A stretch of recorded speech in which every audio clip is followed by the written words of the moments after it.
To Z mystery में आप सभी का स्वागत है। 26 नवंबर 1930 की एक खबर जिसने पूरे कनाडा में डर और दहशत फैला दी थी और ये खबर द मैरिडन डेली जर्नल के फ्रंट पेज पर पब्लिश हुई थी, जिसका टाइटल था विलेज ऑफ द डेड। क्योंकि नॉर्थ कनाडा में पूरा गांव रातों रात गायब हो गया था। नॉर्थ कनाडा के एंजिकुनी लेक के किनारे एक छोटी सी बस्ती में एस्किमो जनजाति के लोग रहते थे। पूरी बस्ती में लगभग 100 से 150 लोग रहते थे जो इस लेक से मछलियां पकड़कर अपना गुजारा करते थे। नॉर्थ कनाडा का ये एरिया लाखों स्क्वायर किलोमीटर का है, पर यहाँ सिर्फ कुछ हजार लोग ही रहते हैं। इसके पीछे का कारण यहाँ का बर्फीला मौसम है। एंजिकुनी लेक में मछलियों के अलावा दूसरे जानवरों का शिकार भी होता है। इसकी वजह से कई शिकारी यहाँ आते रहते थे। नवंबर 1930 को ऐसे ही एक बर्फीले ठंडे दिन जो लाबेल नाम का एक शिकारी इस इलाके में शिकार के लिए गया था। शिकार में वो इतना मग्न हो गया कि उसे पता ही नहीं चला कि कब रात हो गई। उसने ये सोचा कि वो पहले की तरह एंजिकुनी लेक के किनारे जो एस्किमो की बस्ती है वहां जाकर रात गुजार लेगा। इस बस्ती के लोग बाहर से आए लोगों की मेहमान नवाजी के लिए काफी मशहूर थे। इसलिए जो लाबेल ने अपना सामान बांधा और इस बस्ती की तरफ चल पड़ा। ये एक चांदनी रात थी, लेकिन दूर दूर तक खामोशी छाई हुई थी। ना तो कोई व्यक्ति नजर आ रहा था और ना ही किसी की आवाज सुनाई दे रही थी, जो सिर्फ अपने कदमों की आवाज सुन पा रहा था। हालांकि जो पहले भी कई बार बस्ती में जा चुका था, लेकिन आज कुछ तो एबनॉर्मल उसे लग रहा था। वैसे नॉर्मली वो जब भी बस्ती के पास पहुंचता तो कुत्तों के भौंकने की आवाज आना शुरू हो जाती थी। ये कुत्ते बस्ती वालों ने ही पाल रखे थे, लेकिन आज बस्ती के करीब पहुंचने पर भी सिर्फ सन्नाटा छाया हुआ था। ये सब महसूस करते हुए जो और ज्यादा तेजी से बस्ती की तरफ जाने लगा। उसने सोचा कि शायद गांव वाले सो रहे हैं या फिर कहीं चले गए हैं। उसने दूर से बस्ती के खेमों से धुआं उठता हुआ देखा, लेकिन पास पहुंचने पर भी उसे किसी की आवाज नहीं सुनाई दी। आखिरकार जब जो लेबल बस्ती में अंदर पहुंचा तो उसे ये देखकर धक्का लगा कि बस्ती में ना कोई इंसान है और ना ही कोई जानवर। जो को ये देखकर और हैरानी हुई कि कुछ घरों के ऊपर से धुआं उठता हुआ दिख रहा था, जैसे उनके अंदर कोई रह रहा हो। वो एक खेमे के अंदर गया और देखा तो वहां कोई मौजूद नहीं था और ऐसा ही हाल सारे खेमों का था। जो ये सारा नजारा देखकर डर गया। कुछ घरों में खाना पकाने वाले बर्तन चूल्हे के ऊपर रखे थे, लेकिन उसमें जो खाना था वो जल चुका था। मतलब किसी ने रात के लिए खाना बनाने के लिए रखा तो था, मगर वो खा ना सका। यहाँ तक कि बस्ती की औरतें जो कपड़े सिलाई करती थी वो कपड़े भी वहाँ मौजूद थे और सुई में धागा भी डला हुआ था। ऐसा लग रहा था कि शायद बस्ती के लोग अचानक ही यहाँ से चले गए हैं। पर आखिर गए कहाँ? जो लाबेल ने पूरी बस्ती की तलाशी लेना शुरू कर दी। उसने देखा कि जो कुत्ते बस्ती वालों ने पाल रखे थे उनके गले में पट्टा बंधा था, लेकिन कुत्ते भूख से मर चुके थे। उनको खाना देने वाला कोई इंसान वहां मौजूद नहीं था।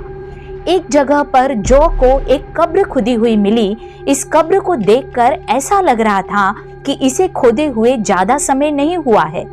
ये सब देखकर जो लाबेल अब बहुत ज्यादा डर गया, क्योंकि वो ये बात अच्छे से जानता था कि यहाँ के लोग जब कहीं भी जाते हैं तो वो अपने साथ अपने कुत्ते जरूर ले जाते हैं। लेकिन ये सब देखकर ऐसा लग रहा था कि शायद यहाँ कुछ अजीब हुआ है, कोई ऐसी अजीब घटना हुई है जिसने लोगों को अचानक से कहीं जाने पर मजबूर कर दिया हो। इतना मजबूर कि वो अपने कुत्ते भी छोड़ गए, कपड़े और खाना भी छोड़ गए और जलती हुई आग भी बुझा न पाए।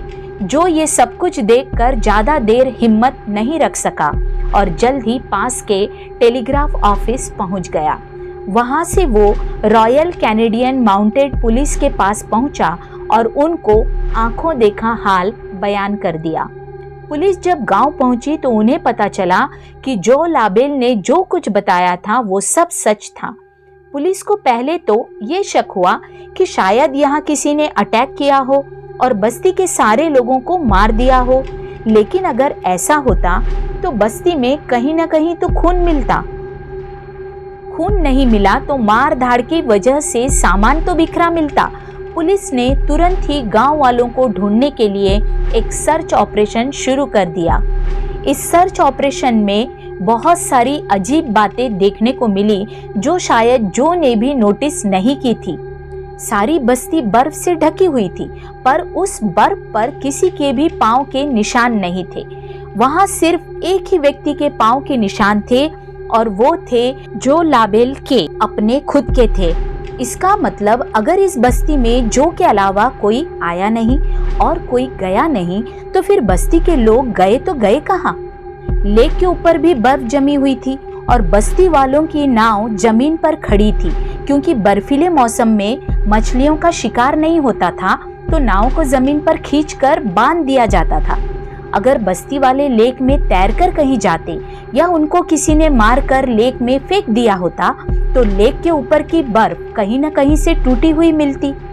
पुलिस को इन्वेस्टिगेशन में यह पता चला कि ये लोग जो के आने से 8 दिन पहले ही गायब हो चुके थे, क्योंकि कुत्तों की मौत 1 या 2 दिन भूखा रहने से नहीं होती और घरों से निकलने वाला धुआं इस बात का सबूत था कि इनको यहाँ से गए ज़्यादा समय नहीं हुआ है, क्योंकि ये वो धुआं था जो लकड़ी बुझ जाने के बाद भी काफ़ी समय तक निकलता रहता है। पुलिस वालों के सामने ढेर सारे सवाल खड़े थे, लेकिन जवाब एक भी नहीं मिल रहा था।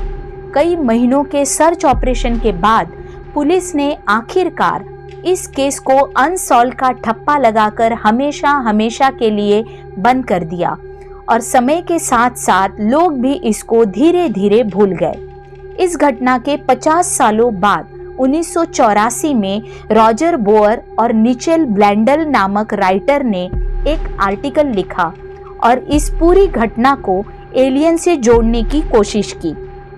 उन्होंने अपने आर्टिकल में लिखा कि जब वो लोग इस एरिया को एक्सप्लोर करने एंजिकुनी लेक के पास गए तो उन्हें वहां एक शिकारी और उसके 2 बेटे मिले। इन लोगों ने बताया कि अक्सर उन्होंने झील के ऊपर उड़ते हुए कुछ ऑब्जेक्ट्स देखे हैं जिनका आकार अलग दिखता है और वो उसी बस्ती की तरफ उड़ते दिखे जहां एस्किमो ट्राइब रहता था। इस स्टोरी को बेस बनाकर ये बताया गया कि शायद उस रात एलियन आए थे और बस्ती में मौजूद लोगों को वो अपने साथ ले गए। एलियन और उनके हमले का इन दोनों राइटर के पास कोई भी ठोस सबूत नहीं था, इसलिए ज़्यादातर लोगों ने इस थ्योरी पर यकीन नहीं किया और इस थ्योरी को रिजेक्ट कर दिया गया।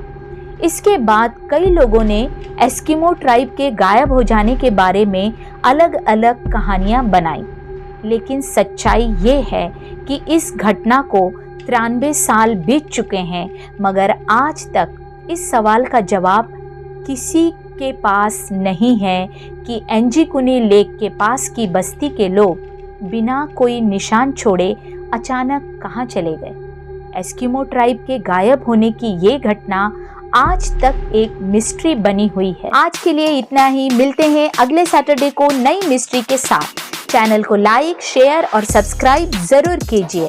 आप सभी का बहुत बहुत धन्यवाद।